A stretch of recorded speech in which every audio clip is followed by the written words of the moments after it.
Purpose Highway is a space for discussions that drive connections toward people's highest purpose to build a better self and a better world.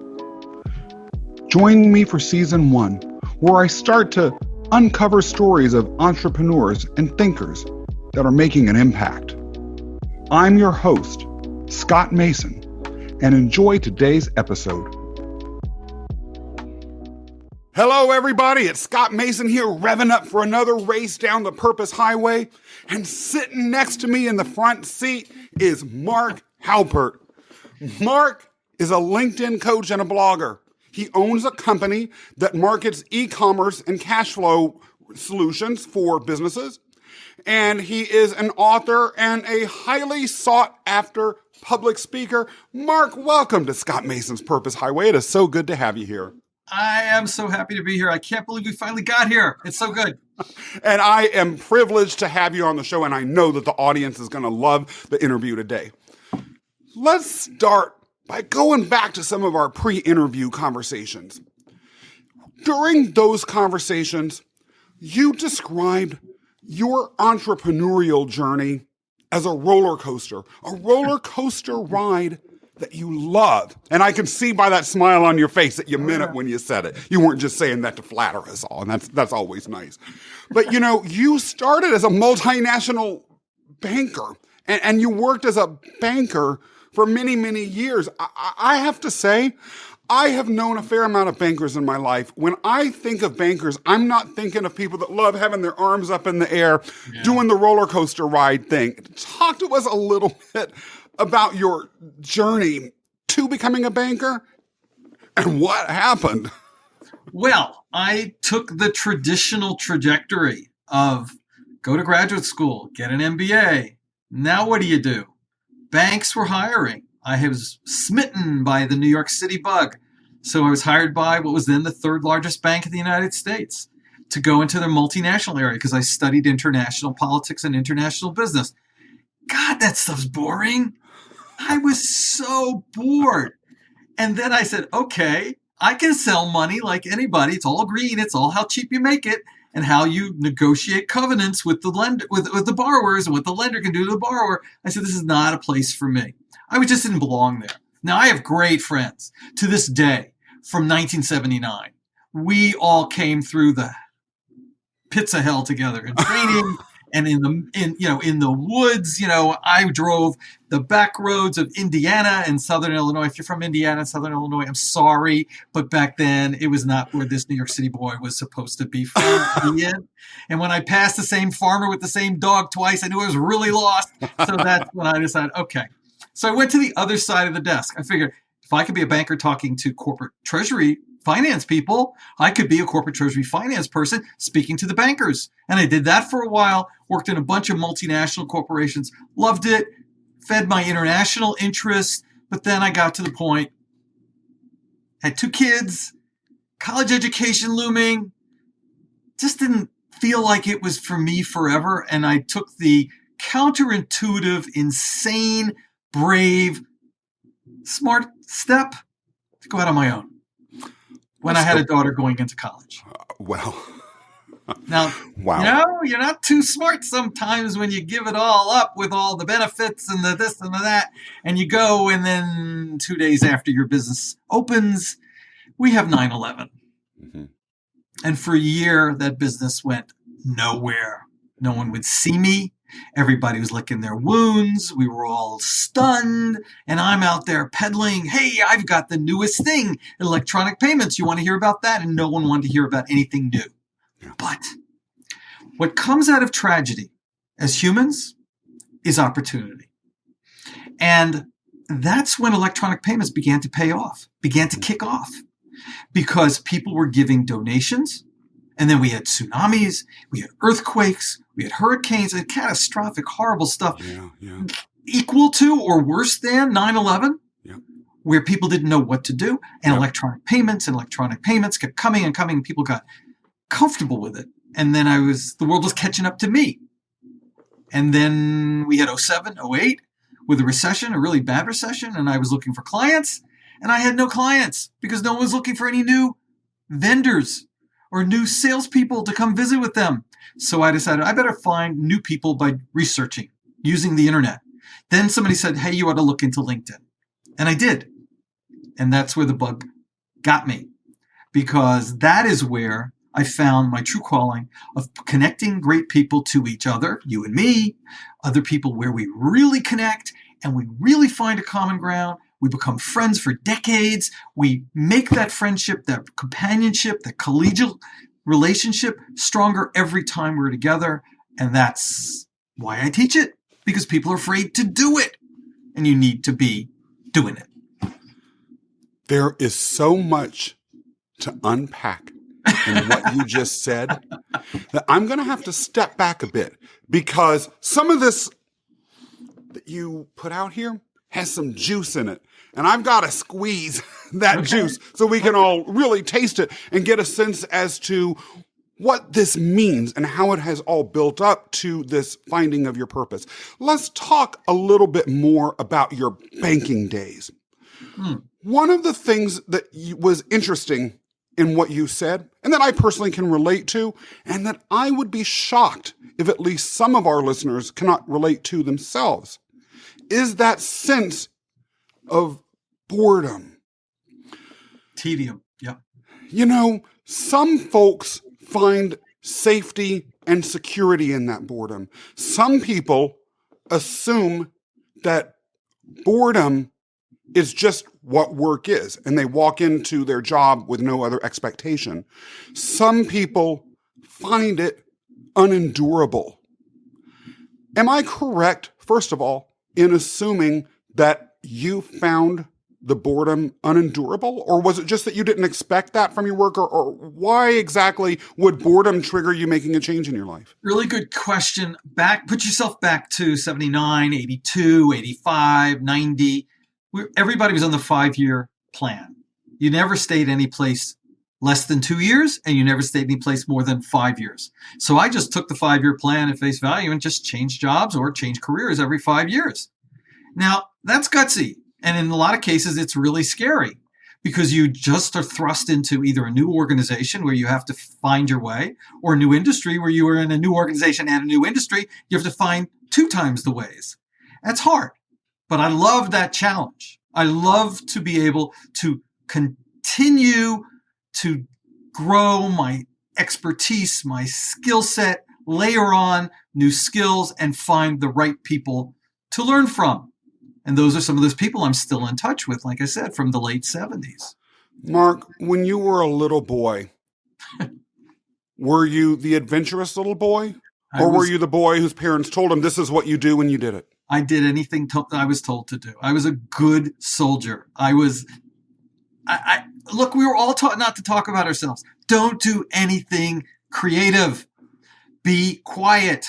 Sit in the back and listen. If you look back at all my elementary school report cards, it says Marc talks too much.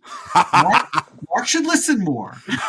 You know, luckily I didn't go to pro school. I still have my knuckles. And so, you know, it's a matter of, I had to find my voice. And as a banker, I was still a fish out of water. I ethnically, religiously, background-wise, I didn't belong in the bank I was in, but I made my way anyway. I was on a fast track, and I could have stayed, and I could have done really well. And then I left it, and I went to corporate, and I was always on a fast track in the companies, and they always appreciated what I had to say. The last company, they said to me, you pontificate.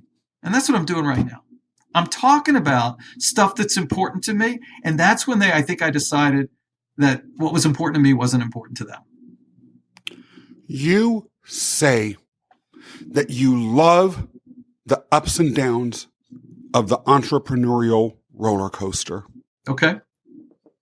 Tell us about, as an entrepreneur, and you hinted at it a little bit earlier, I suspect, but I'd like to hear about it in more detail. Your highest high so far and your lowest low. You remember the last time you were on a roller coaster? Now, let's say it was a old wooden roller coaster, and it was really rickety and noisy. Click, click, click, click, click, click. And I'm terrified even listening. Up. Yeah, it really is. Part in your mouth. Up, up, up. Slow, slow, slow sales cycle. Sales cycle gets longer and longer when the economy is lower and smaller. Yeah. My sales cycle's really long. But then when you hit and you have the first couple of phone calls or Zoom calls or whatever, you remember face-to-face? We used to do face-to-face a long time ago. How you would feel it. It was coming. It was gelling. The relationship was budding, and you move it and it's beginning to go up steeply, but you're getting to the crescendo, and then you go, whoo, and it's gone so fast. And then you got to go build another up the hill to backfill the person that you just went down the hill with. This is what I didn't realize as a consultant. When one consulting gig is done, you've got to have a bunch of other consulting gigs waiting in the background, because it's a long sell until you get the next one. So it's concurrent business. So I'm on multiple roller coasters at any one time. But I love it. I love it because only I earned it.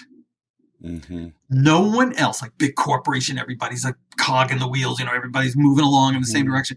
I earn it. If I win it, I won it because of me. Yeah. I won it because the person on the other side saw the value and the expertise I could give them in a life skill that people don't even know. People train on LinkedIn in most cases. It's interesting that you say that too, and I just have to inject something here. One of the biggest challenges that I found during my own travails in the middle of large organizational life connects to something that you just said, which is that there was not always a connection whatsoever between my inputs and outputs. Consistently, especially when I worked for government, heaven knows. But even in other large organizational settings, I had usually the strongest work ethic of anyone around me.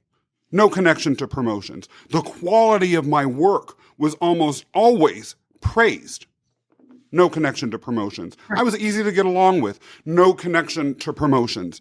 There were a whole host of other factors that may or may not have been relevant to my actual performance, and were more likely tied to whatever the strategic goals of the company were, or the preferences of the supervisor, or the direction of whatever organization that I was in that probably played a lot into what guaranteed or led to whatever outcomes I might have. But my own inputs actually usually were of relatively small consequence, as opposed to in the world of entrepreneurialism, where I can actually draw a line between my inputs and outputs. It's not a perfect line, but at least I can say, well, I was working to get that client. I got that client. That you sort are of thing. proud of what you accomplish as an entrepreneur. So again, another story. When I was in big corporate, I was working a lot in Latin America, and we were trying to get cash out of these countries, and the controls are insane. Horrible laws that are designed to obfuscate. And I found an opportunity to take money out of a certain country. All legal, always legal, have to be legal. We're a publicly held company. And I had worked it out with the bank. We were waiting for something to happen. The circumstances were right. Phone call in the morning. Let's do it, Marc. This is the time. We may not get another window of opportunity. Mm-hmm. I call the boss. The boss says, do it. The boss calls his boss. The boss says, don't do it. It's going to cause tax problems for us. And so I worked for 7 months on something that, because some bozo in the tax department decided wasn't good for the corporation to get the cash. And still the cash sat there for no good reason. Did I feel good about that? Did I feel like I had a direct line to my own company's success? Absolutely not. And it was then and there that I decided, this is bullshit. I'm not doing this anymore. I need to get out of this stymieing situation. Added on top of the fact that every Sunday night I went into deep depression because I was going back into this same hellhole for the same reason, to run around in that little mouse wheel one more time just to get through the week. Marc. Or they'd send me out traveling to some godforsaken place that could be very dangerous, like Colombia or, places like that, because we had to go press the flesh. That's not what I wanted to do with my life as a father and as a husband and as just a general person who doesn't like to take personal life risks. I'd rather do it at home. So I decided that this is it. I'm going to do this do something on my own. Like I said, the first business, the electronic payment business, was one thing. It grew into the LinkedIn business. The two mesh really nicely because I was saying the roller coaster of the revenue cycle on the consulting side is offset by residual income I get on my first business every month. So I might have a dry LinkedIn month, but I've got a really good electronic payments month. And when they're both good, that's really good. One of the things that I found interesting about the earlier statements that you were making when you were summarizing your whole journey was the excitement that I could hear in your voice around the electronic payments company, as well as your understanding of its role in solving some problems individuals might have felt connecting to larger social or cultural or even environmental situations like the Great Tsunami. One might be watching this or listening and wondering, how can he feel such excitement about electronic payments? Usually people get excited if they have some purpose or mission driven work. Yours is electronic payment systems. Huh? Yeah. Explain that. Who cares, right? Who cares about electronic payment systems when they work fine? It's when they don't work fine. When something just doesn't happen right. Then you got to dig it and, you got to figure out where the problem lies. So after enough years of doing this for somebody else in the corporate world, because that was part of what I did, I decided to do it for other people who would appreciate it because smaller players live and die by their cash flow. All players live and die by cash flow. That's ultimately the common denominator in business. It's all cash. Yes. Cash in, cash out. Do I have more cash than I need? Okay, I'm okay. Any constriction of cash flow because of a technological or a mail delay or a customer holding back payment is like taking your arm and wrapping a rubber band around it for about a week. Yep, and you know what? It's not going to do well. All right. Yeah. My estimation was that I could go out. This was about 2000, right before 9/11. I could go out and I could slay the world because I had this great idea. And then I still have this great idea. And it still helps people to this day in 2021 because they still don't understand the cash flow paradigm. But it's a slower burn and there's more competition, which is fine. I'm okay with that. But when I hear a customer call me and say, I just sent out a $15,000 invoice that somebody paid me electronically, and man, I needed that money in 1 day, just like you promised me, or in 2 days, just like you promised me, you saved my business, then I feel good. And it's about the stuckness. It's about the people who are either stuck for cash flow or stuck inside themselves, can't get out of their own way, can't give themselves permission to talk about themselves on LinkedIn. The common denominator between the boring world of electronic payments and probably people hate the world of LinkedIn because it's making you do something outside of your comfort zone is the fact that I am 110% client-centric. My customers love the work I do with them. I don't make them call an 800 number to talk to some unimpassioned, bored to death 22-year-old kid who's there just because there's no other job until the next good job comes. Yeah. Or is paid to get off the phone as fast as possible. Is there anything else I can do for you, Mr. Halpert? Mr. Mason, have I answered all your questions today? Please say no. Please, please, please, please. So, I had this conversation with somebody yesterday. She has two businesses, two completely crazy businesses, like I do, two crazy, completely different businesses. What's the common denominator? Why do people buy into you? And wouldn't we all love to have electronic payments business people that we do business with doing LinkedIn work with me as well, and LinkedIn clients doing electronic payments business with me? It's me. I'm the common denominator. And if you hear my passion in something as dull and mundane as electronic payments, imagine what I can do on your LinkedIn profile with you. Yeah. So it's in me. It's the pontification. It's the teacher. I probably should have been a teacher. I always am this way. Can you imagine me in a bank? They must have thought I was insane. Maybe that was my problem all along in large organizations too, particularly government. Maybe I was too much of a pontificator. No one ever told me that, but maybe they were afraid to, or maybe they were just being polite. I'm going to have to go back and ask folks about that. It's a nice thing. I mean, if you're going to hold me up to the pontiff, that's a pretty nice comparison. Let me ask you something else. You talked about 9/11 happening right after you started your business. In fact, you've mentioned that twice.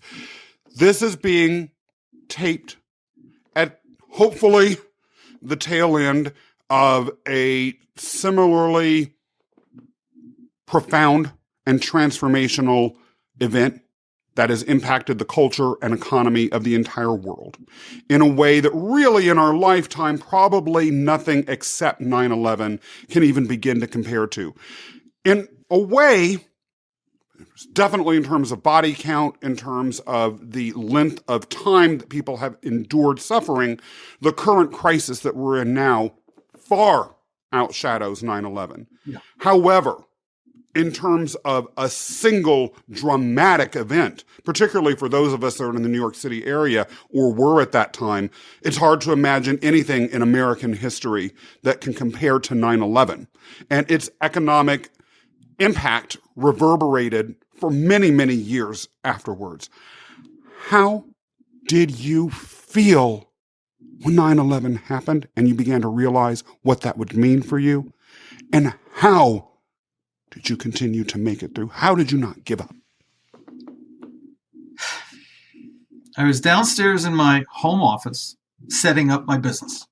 And my wife yells down the steps, "You come up here now." It's like, oh God, what did I do? So she says to me, "Look at the TV." And there's this gaping hole in the World Trade Center. First one. Yes. And we're numb.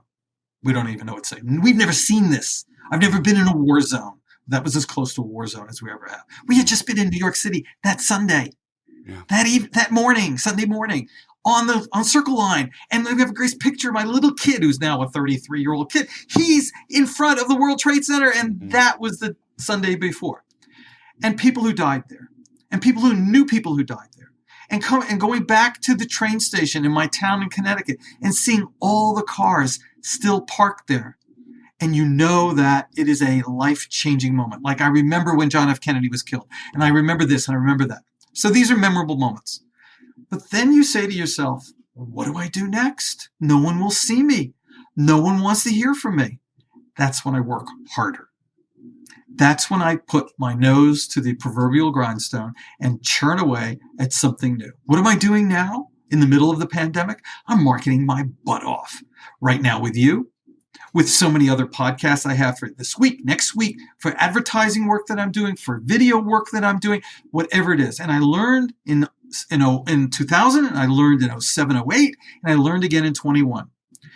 When the economy is down and there's uncertainty, rely upon your certainty that you have something to offer the world and let them know it every which way you can. So I do that.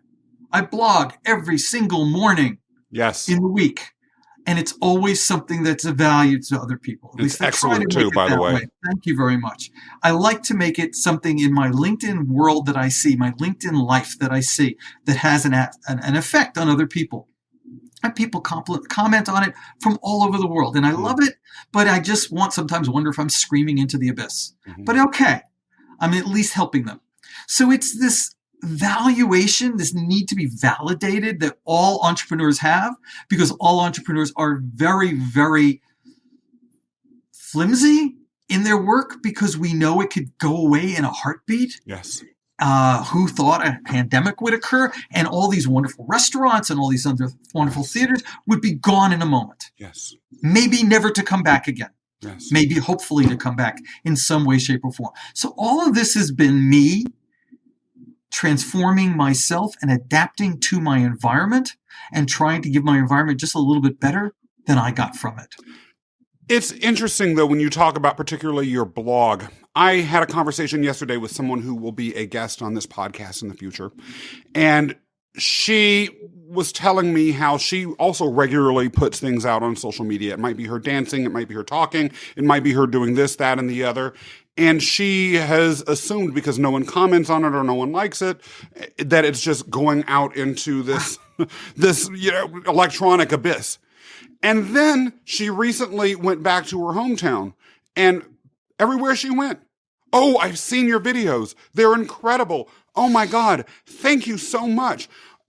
You have meant so much. You brought me joy in moments in which I was depressed." She had no idea that by putting stuff out into what she thought was the world's most massive black hole of information. She actually was transforming lives. Talk to us about your experience with regards to that, if any, and whether you agree with her.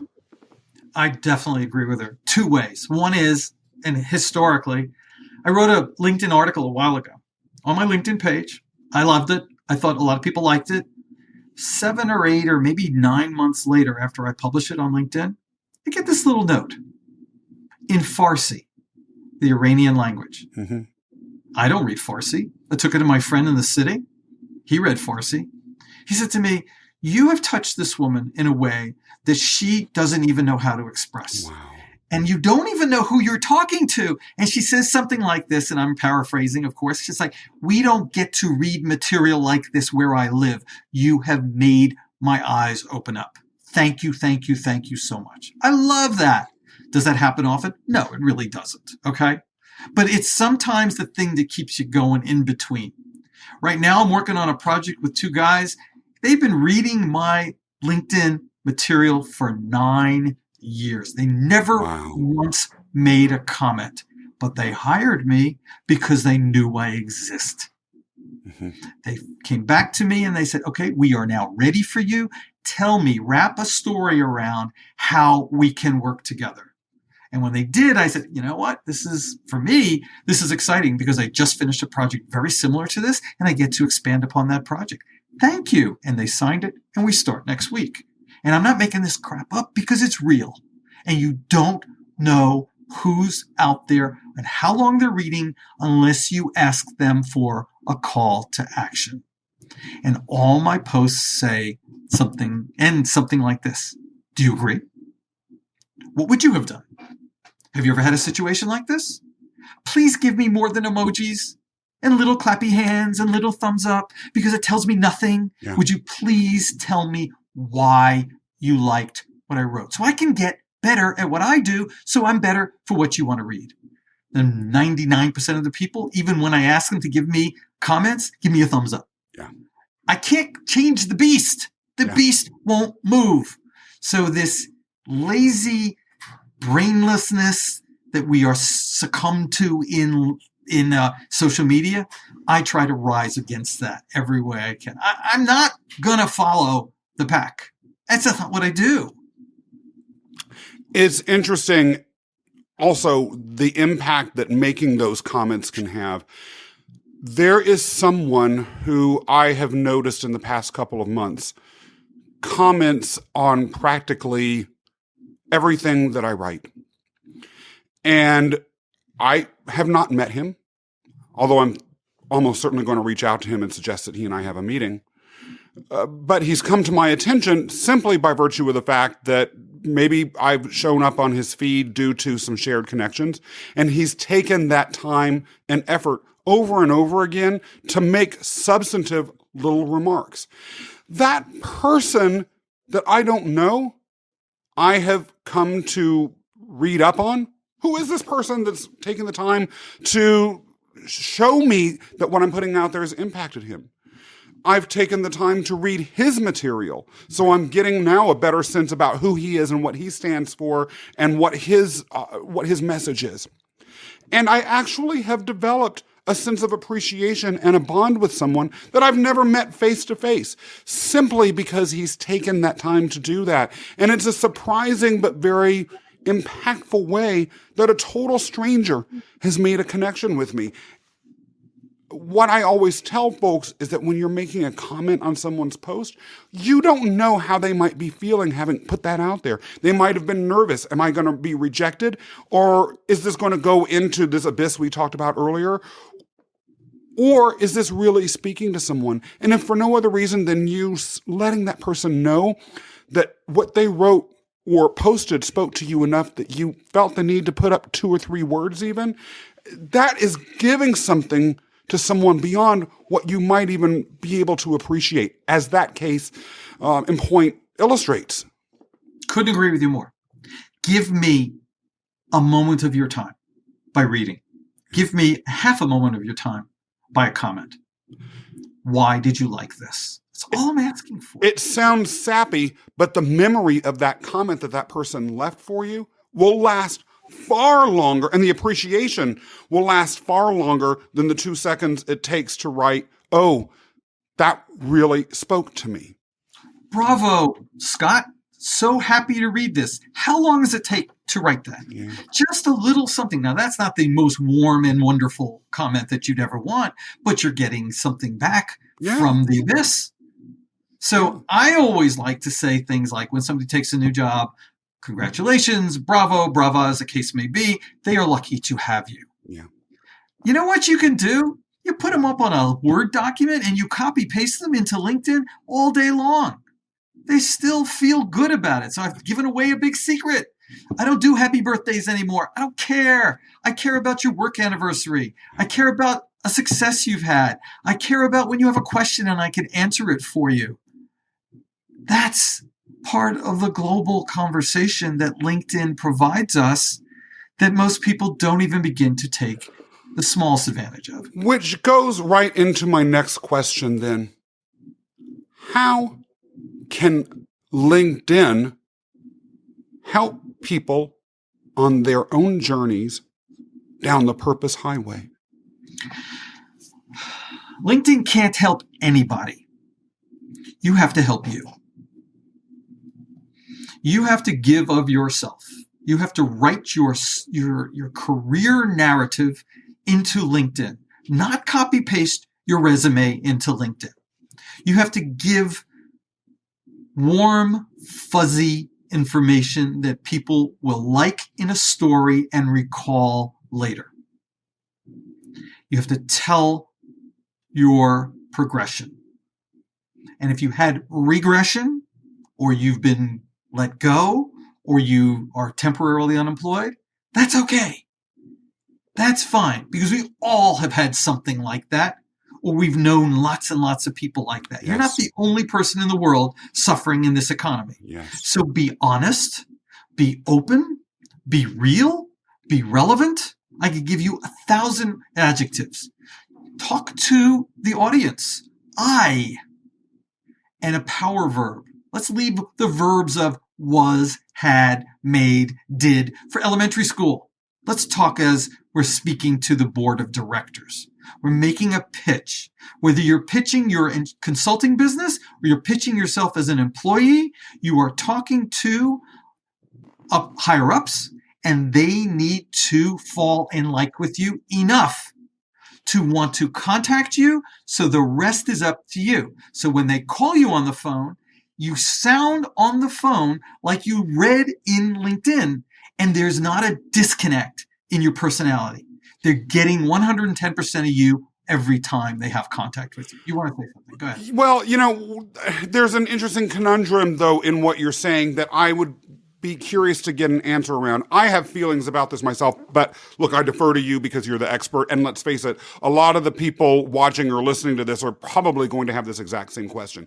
Everyone says, be real on LinkedIn. Bring out your full self. How do you do that without the risk of running afoul of expectations of professionalism that one might have? All right. We are living in a funny world right now. We are being very human, much more so than we're being professional. I think it's a wonderful opportunity to find the middle ground, whatever you're comfortable with. Scott, you're going to say things differently than I'm going to say them. You're going to read my profile, or I'll read your profile and say, he said that. I respect him for that. I could never say that. You got to say what's true to you. All right. But don't be boring. Boring never got business. All right. As my father used to say, wallflowers never get a dance. You got to be interesting. You have to be attractive enough for them to want to read down as far into your LinkedIn profile to understand who you are, and not what you are, but why you do what you do. What is boring on LinkedIn? Resume, copy, paste. Boring as hell. What is a boring post? I read this. Click link. Tell me why you liked it. Tell me why it resonated with you. Or I'll post an article like 6 ways to do whatever it is. All right. You see those in magazines all the time. Yeah. So 6 ways. And if I like 5 of the 6, I'm going to say, I like this article. 1 through 5, I take exception to number 6 because I have found it to be different in my experience, and here's why. It's okay to differ professionally, but give people the best you've got, the best quality you can give them. And if you're just a boring person, and there are boring people in this world, try a little bit to get out of that rut. Mm-hmm. And there's all these people out there, as I've found in my coaching, and I know you have, who are just fascinating people dying to get out. Yeah. They're dying to give themselves permission to be fun. Or you read their profile and it's like, ugh, boring. And you say, all right, I'll give them a call, maybe, or I'll Zoom with them, maybe something will come of it. And you get this bubbling, effervescent, fascinating person. I say to them, why aren't you interesting on LinkedIn? You're fun in person. Why can't you be both? Or vice versa. And I don't know how to do it. Well, that's what coaches like me do, like you do, all right? We're all taught not to talk about ourselves, and yet in today's world, we're screaming to talk about ourselves. But there is a level of professionalism that we have to maintain, and there is a level like no comedy, never do comedy on LinkedIn because it's just going to fall flat. There are certain things that you just can't do because people interpret with the lens that they're born with or that they've developed over time. But you can be interesting. You can tell lots of stories. Here's another example. I do a good job. Okay, I'm told I do a good job. If I told you I did this and I did this, I'm really good at this, I was really good at this, you're going to, don't want anything to do with him. If you look at my LinkedIn profile, I use actual quotes of clients who said what a good job I did. Now, that's not Marc telling you how wonderful he is. That's other people telling you what a good job I do. And people relate to that in a new way. And somebody says, how'd you learn to do that? I said, because I don't want to talk about myself that way. I'll let other people do it for me. Speaking of that, and clients or colleagues or whatever talking about you, what would you say to someone who's inside feeling, I look at Marc Halpert's LinkedIn profile and he has 10,000 recommendations from people, or Adrienne Miller, my gosh, who was an earlier guest on this. Look at her profile and there are so many recommendations that she has in her list. It's a little bit overwhelming. What do you say to someone who feels no one is volunteering to do these recommendations for me? I don't even know how to put that out there. Stop right there. No one volunteers to write your recommendation. You have to ask them to write a recommendation. You got to ask. Remember in college, I have a great story. I had one professor, my major, an undergraduate, and I really liked him, and he liked me, and it was great. We had a very nice relationship. And he went off on sabbatical my senior year. So before my junior year was over, I went to him and I said, Professor, would you write me a recommendation? He said, I'd be happy to. Okay, so I asked. And then he left. And I left. And I came back, and sitting in my mailbox at the department was this lame, boring recommendation because he this is something else to do. Get this kid out of my sight. Yeah. And I had no recourse to help him. And it was so important for my graduate school and all this stuff. And I had nothing to get. LinkedIn's so much different. If I needed a recommendation from you, Scott, I would say to you, hey, Scott, I really like you to write a recommendation. And in that recommendation, would you tell an anecdote? And here's the anecdote that I'd like to remind you that we share in common. Now, I'll tell you what I'd like you to say. I'll give you the bare bones. You put around it the words you want. Right. Never you write it, I'll sign it type of thing, because that's not right. That's just boring for the recommender. Don't do that. So I give you the information. I give you the spur that you need. You write on top of my outline and you send it to me. And if I like it, I'll publish it. And if I don't like it, or there's something that's not quite right, it could be a little bit better. You spelled my name wrong, God forbid, which happens all the time. I can't have that go out.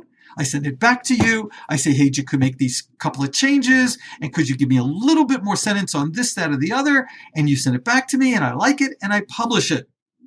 So don't expect somebody to say, I'll volunteer to recommend you. You're great. I think you're terrific, because no one does that. And the other thing is you need a number of recommendations. Now, Adrienne, love her. She wrote me a recommendation. I wrote her a recommendation, not concurrently. Of course. Because we all felt we deserved to help each other that way. Absolutely. Okay? So I have a rule. The Halpert rule. Write this down, folks. Take the number of good connections you have and know on LinkedIn. We'll get to that in a second. And multiply that times 2%. 98% of the people you like you. 2% stark, ravingly love you enough to commit to writing what a wonderful person you are. That's a very small percentage, but it's around 2%. So I've got a lot of connections, and only connect to people you like and know. Do not be, here comes the big word, the P word, a promiscuous linker. You will get a disease for being too easy. So that's what happens when somebody has 15,000 connections. I say, oh, I've been trying to get a hold of Bob. Bob's connected to Joe. Let me talk to Joe. He's got 15,000 connections. Say, hey, Joe, put me in front of Bob. He goes, I don't know, Bob.